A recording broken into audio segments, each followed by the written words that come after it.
Bismillahirrahmanirrahim. Assalamualaikum warahmatullahi wabarakatuh. Selamat datang teman-teman di channel ini. Jangan lupa subscribe dulu bagi yang belum. Kali ini saya akan menceritakan beberapa kejadian penting bagi umat Islam di bulan Ramadan.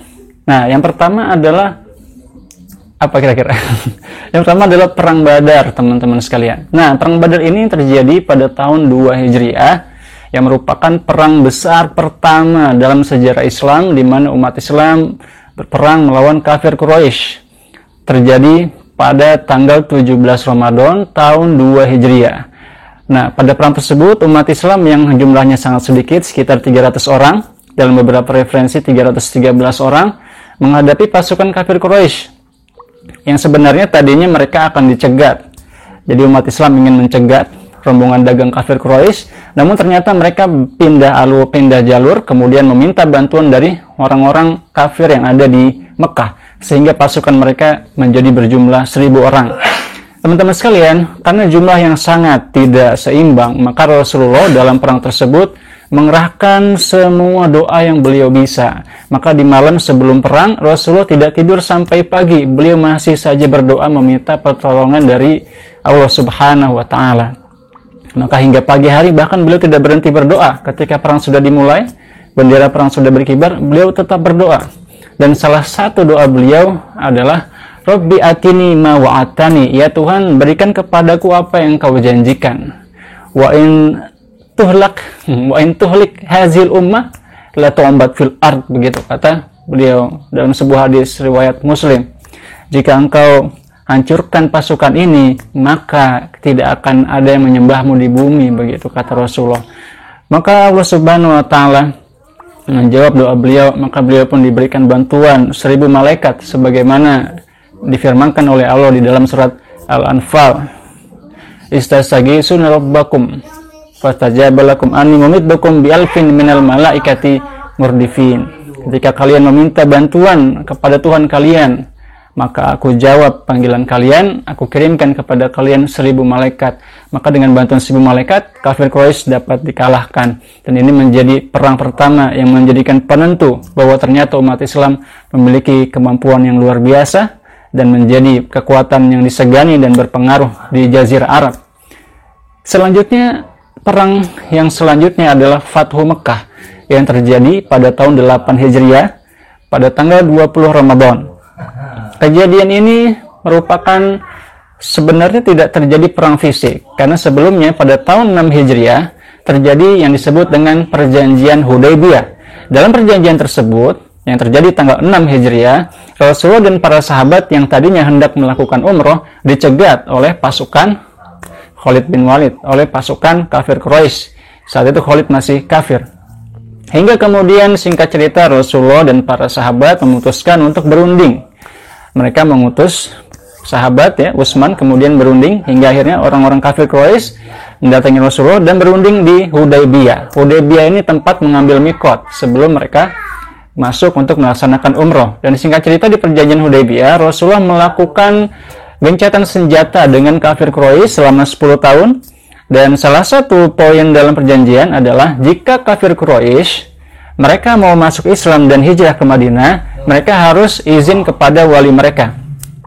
Sedangkan orang Muslim yang mau kafir pulang lagi dari Madinah ke Mekah boleh pulang tanpa seizin wali mereka. Perjanjian ini sekilas menguntungkan orang-orang kafir. Bahkan diprotes juga oleh Umar, kenapa kita setuju perjanjian ini? Tetapi Rasulullah mengetahui bahwa ini adalah politik terbaik. Maka dalam waktu 2 tahun kemudian, orang-orang kafir Quraisy berbondong-bondong masuk Islam. Satu demi satu hijrah ke Madinah. Sampai ada satu kabilah seluruhnya masuk Islam. Bahkan sampai kepala sukunya masuk Islam. Nah, dari situlah orang-orang kafir Quraisy mulai panas. Mereka memerangi kabilah tersebut. Yang kemudian salah satu kabilah ini pergi ke Madinah dan melapor kepada Rasulullah. Maka Rasulullah menyiapkan pasukan dan memerintahkan umat Islam untuk berangkat ke Mekah dengan kekuatan pasukan 10.000 orang. Saat itu jumlah 10.000 adalah jumlah sulit sekali dikumpulkan oleh orang kafir, maka mereka tidak bisa apa-apa kecuali pasrah melihat orang Islam memasuki Mekah dan menguasai seluruh Mekah, hingga akhirnya mayoritas orang-orang yang ada di Mekah menerima Islam dan menjadi bagian dari kerajaan atau wilayah Islam atau negara Islam.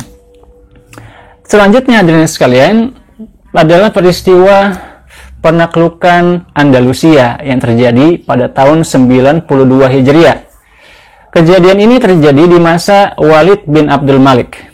Saat itu seorang gubernur yang ada di sana di wilayah Afrika Utara yang sekarang mungkin menjadi negara Maroko, saat itu dipimpin oleh seorang gubernur bernama Musa bin Nusair.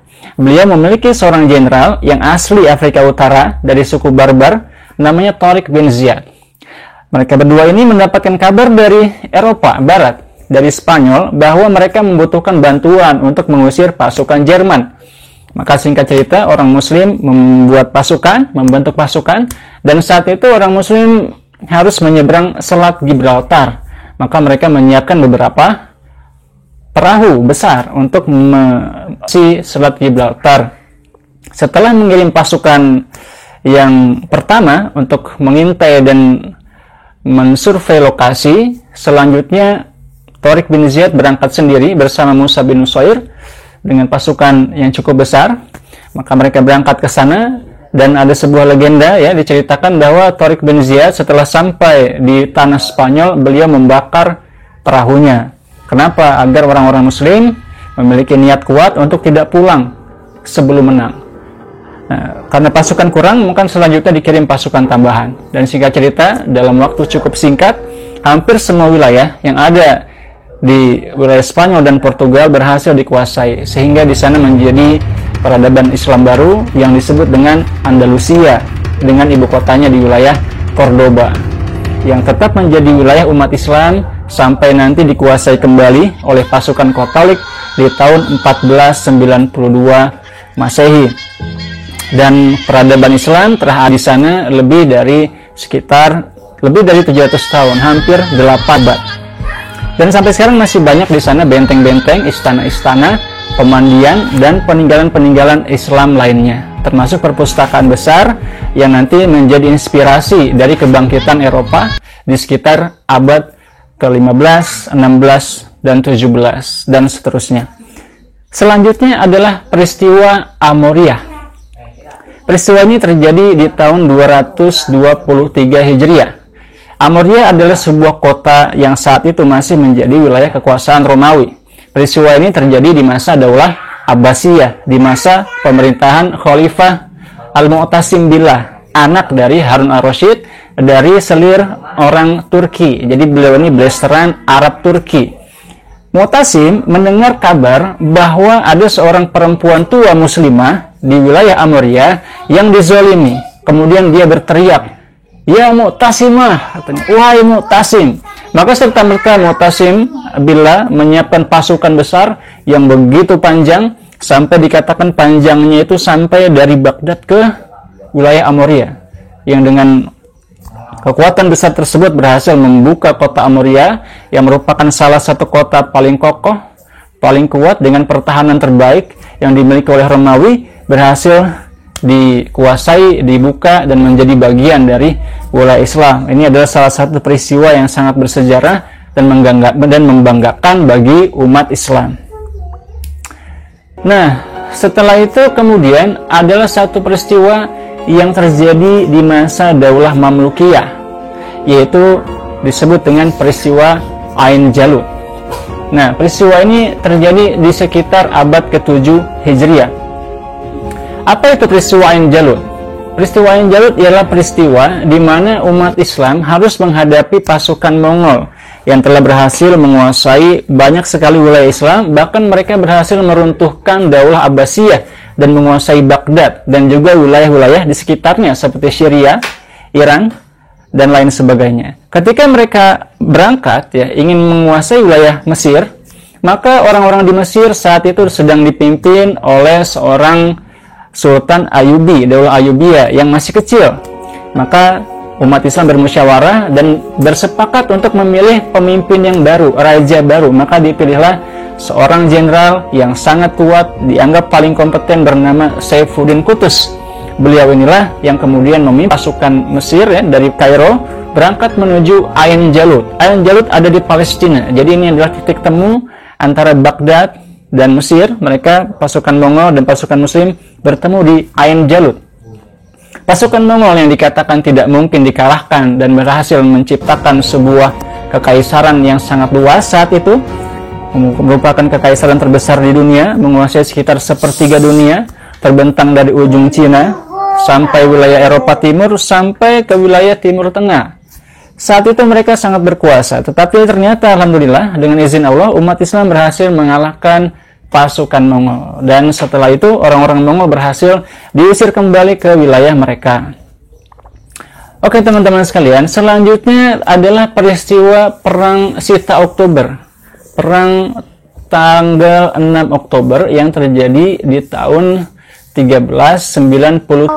Oke, selanjutnya teman-teman adalah yang terakhir, peristiwa penting, yaitu Proklamasi Indonesia. Ini terjadi di tanggal 29 Ramadan ya, tahun 1364 Hijriah, atau yang kita tahu 17 Agustus 1945. Nah, di tanggal tersebut umat Islam mendapatkan sebuah negara muslim baru yang terbesar di dunia yang muncul di abad ke-20, yaitu Indonesia. Nah, setelah sebelumnya adalah negara terbesar di dunia ya, maka dia mulai sejak abad ke-20 Indonesia menjadi negara muslim terbesar di dunia. Oke, itulah teman-teman beberapa kejadian penting bagi umat Islam di bulan Ramadan. Jadi bulan Ramadan bukan hanya bulan santai-santai saja, tapi umat Islam banyak membuat prestasi-prestasi besar di bulan Ramadan. Terima kasih atas partisipasi Anda. Terima kasih sudah nonton sampai habis. Jangan lupa klik tombol subscribe, like, dan share. Wassalamualaikum warahmatullahi wabarakatuh.